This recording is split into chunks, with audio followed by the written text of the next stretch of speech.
நீதிமான்களுடைய பாதை, நீதிமான்களுடைய வழி, நீதிமானுடைய பேச்சு, நீதிமானுடைய செயல்கள் எப்படி இருக்க வேண்டும் என்று சொல்லப்படுகிறது.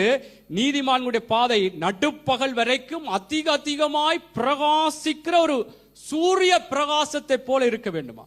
அதாவது தேவனுடைய வார்த்தையின் பிரகாரமாக, நீதியின் சூரியனுடைய அந்த தெய்வத்தினுடைய வார்த்தைகளின் பிரகாரம், அவருடைய ஆலோசனைகளின் பிரகாரம் எங்களுடைய வழிகள், எங்களுடைய காரியங்கள் இருக்க வேண்டும் என்று சொல்லித்தான் இந்த வார்த்தை சொல்லுகிறது. அதனாலே நான் திருப்ப சொல்லினால், வெளிச்சத்தின் பிள்ளைகளாய், வெளிச்சமாக மாற்றப்பட்டிருக்கிற நானும் நீங்களும் வெளிச்சத்தின் பிள்ளைகளாய் நடந்து கொள்ள வேண்டும்.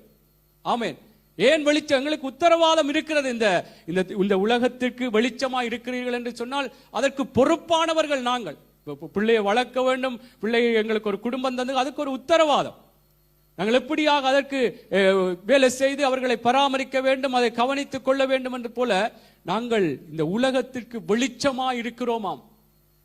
தேவனுடைய பிள்ளைகளே, இந்த பொறுப்புகளை, இந்த உத்தரவாதத்தை உணராமல் நாங்கள் ஒரு வெளிச்சத்தின் பிள்ளைகளைப் போல நாங்கள் நடவாமல் இருப்போமா இருந்தால், இன்றைக்கு ஆண்டவரை அறிந்து கொள்வதற்கு, மற்றவர்கள் தேவனிடத்திலே வருவதற்கு ஒரு இடரலை உண்டாக்கி கொண்டிருக்கிறோம் என்பதை நாங்கள் மறக்கக்கூடாது.